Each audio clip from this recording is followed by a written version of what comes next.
एक शहर में एक बहुत बड़ा घर था। उस घर में मनीष अपनी 3 बेटियों के साथ हंसी खुशी रहता था। मनीष का शहर में बहुत बड़ा व्यापार था। उसके घर में किसी चीज की कमी नहीं थी, सिवाय एक चीज के। मनीष की बीवी की मौत एक कार एक्सीडेंट में हो गई थी, जिसकी कमी हमेशा उसे महसूस होती थी। मनीष ने अकेले ही अपनी बेटियों को पाला पोसा था। उसकी तीनों बेटियां बहुत ही सुंदर थीं, पर उसकी सबसे छोटी बेटी छाया सबसे सुंदर थी। मनीष अपनी दोनों बड्ढी बेटियों से बहुत प्यार करता था, पर सबसे छोटी बेटी छाया को वो बिल्कुल पसंद नहीं करता था। उसका कारण ये था कि छाया जब पैदा हुई थी, तभी उसकी मां की मौत एक कार एक्सीडेंट में हो गई थी। मनीष अपनी बीवी की मौत का कसूरवार अपनी सबसे छोटी बेटी छाया को समझता था, इसलिए वो उसे बिल्कुल प्यार नहीं करता था। एक शाम मनीष जब घर आता है, वो अपनी दोनों बड़ी बेटियों को आवाज देता है। संगीता, कहाँ हो? तुम दोनों जल्दी आओ, देखो मैं तुम्हारे लिए क्या लाया हूं। पापा, हम आपका ही इंतजार कर रहे थे। जल्दी से दिखाइए आप हमारे लिए क्या लाए हो। ये देखो संगीता, मैं तुम्हारे लिए कितने सुंदर जूते लाया हूं। मेरे लिए क्या लाए हो? पापा, मुझे भी दिखाओ। छाया पास खड़ी सब देख रही थी। उसे लगा कि उसके पापा उसे भी आवाज देकर बुलाएंगे और उससे भी कुछ देंगे। वो इंतजार करती रही, पर उसके पापा ने उसकी तरफ देखा भी नहीं। वह फिर डरते डरते अपने पापा के पास गई और धीरे से बोली, आप मेरे लिए क्या लाए हो? तुझे इस घर में खाने पीने को ढंग से मिल रहा है ना, तो उसी में खुश रह। समझी, ज्यादा उम्मीद मत लगा और जाकर अपना काम कर। छाया रोते रोते अपने कमरे में भाग जाती है। वो बहुत रोती है और अपनी मां को बहुत याद करती है। छाया अपने पापा के दिल में भरी गुस्से को प्यार में बदलने की बहुत कोशिश करती थी। वो उनके लिए अच्छा अच्छा खाना बनाती थी। मनीष को छाया पर ना तो कभी प्यार आता और ना ही तरस। एक दिन मनीष अपनी बेटियों के साथ बैठकर नाश्ता कर रहा होता है। मैं कुछ दिनों के लिए बाहर काम से जा रहा हूं, तुम अपना ध्यान रखना और अच्छे से घर में रहना। आप कहाँ जा रहे हो पापा? क्या हम आपके साथ नहीं चल सकते? नहीं बेटा, दरअसल वहां आसपास काजीरंगा नाम का जंगल है, तो तुम्हें वहां ले जाना ठीक नहीं है। तुम लोग घर पर ही रहो और खूब मजे करना। संगीता, माया और छाया उदास हो जाते हैं। उदास मत हो, मैं जल्दी ही वापस आ जाऊंगा। चलो, अब जल्दी से बताओ कि मैं तुम्हारे लिए वहां से क्या लेकर आऊं। मुझे एक सुंदर मोतियों की माला चाहिए। मैंने सुना है जहां आप जा रहे हो, वहां के जंगलों में बहुत सुंदर फूल होते हैं, जो बिना पानी और मिट्टी के भी बहुत समय तक ताजा रहते हैं। मुझे वो फूल चाहिए।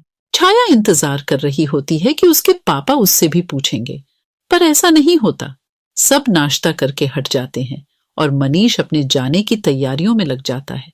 छाया मनीष का सारा जरूरी सामान बांध देती है। मनीष अगली ही सुबह निकल जाता है। एक दिन के लंबे सफर के बाद मनीष होटल में पहुंच जाता है, जहां उसने अपने लिए एक कमरा बुक किया हुआ होता है। मनीष कुछ दिन वहीं रहता है और अपने सारे काम खत्म कर लेता है। उसके बाद वो अपनी सबसे बड़ी बेटी के लिए एक सुंदर सी मोतियों की माला खरीदता है। माला खरीदने के बाद मनीष सीधा जंगल की ओर निकल जाता है। वो माया के बताए फूलों को बहुत ढूंढता है, पर वो उसे कहीं नहीं मिलते। फूल ढूंढते ढूंढते वह जंगल के बहुत अंदर पहुंच जाता है। अचानक उसे एक बहुत सुंदर और अलग से घर दिखाई देता है। मनीष धीरे धीरे उस घर की तरफ बढ़ता है। उसकी नजर अचानक से उस घर के बगीचे पर पड़ती है, जिसमें माया के बताए हुए फूल लगे हुए थे। मनीष उन फूलों को देखकर बहुत खुश हो जाता है। आखिर वो खुश हो भी क्यों ना, वो शाम से उन फूलों को ढूंढ रहा था। अब मनीष बिल्कुल भी वक्त बर्बाद ना करते हुए उन फूलों को तोड़ लेता है और अपने थैले में भरने लगता है। फूल तोड़ते ही मनीष को बहुत अजीब सा महसूस होता है। आसपास बहुत तेज हवा चलने लगती है और अजीब सी आवाज भी सुनाई देने लगती है। मनीष बहुत ही डर जाता है। वो जल्दी से वहां से भागने लगता है, पर वो अचानक किसी से टकरा जाता है। मनीष गर्दन उठाकर ऊपर देखता है तो उसकी आंखें फटी की फटी रह जाती हैं। उसके सामने एक बहुत खतरनाक भूत खड़ा होता है। भूत भूत, मुझे जाने दो, मुझे छोड़ दो। ऐसे कैसे जाने दूं? तेरी हिम्मत कैसे हुई मेरे बगीचे से फूल तोड़ने की? अब मैं तुझे जिंदा नहीं छोड़ूंगा। भूत मनीष की गर्दन पकड़ लेता है और उसे मारने ही वाला होता है कि तभी मनीष रोने लगता है। मुझे छोड़ दो, मेरी 3 बेटियां हैं। वो मेरा घर पर इंतजार कर रही होंगी। उनका इस दुनिया में मेरे सिवा कोई भी नहीं है।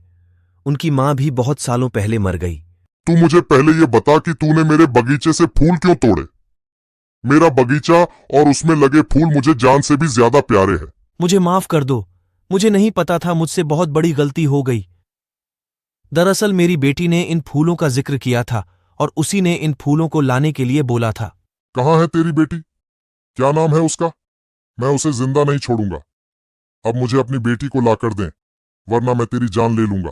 मनीष को कुछ समझ में नहीं आ रहा था कि वो क्या करे। उसे तो अपनी दोनों बड़ी बेटियां और अपनी जान बहुत प्यारी थी। उसे कुछ भी समझ में नहीं आ रहा था। अचानक उसे एक तरकीब सोचती है।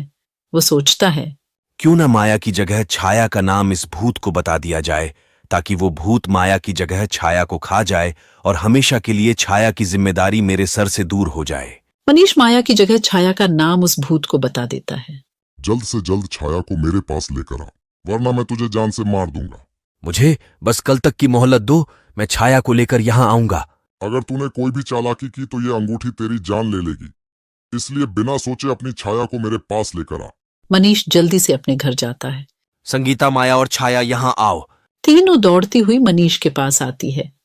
इस बार मनीष संगीता और माया की जगह छाया को गले लगा लेता है।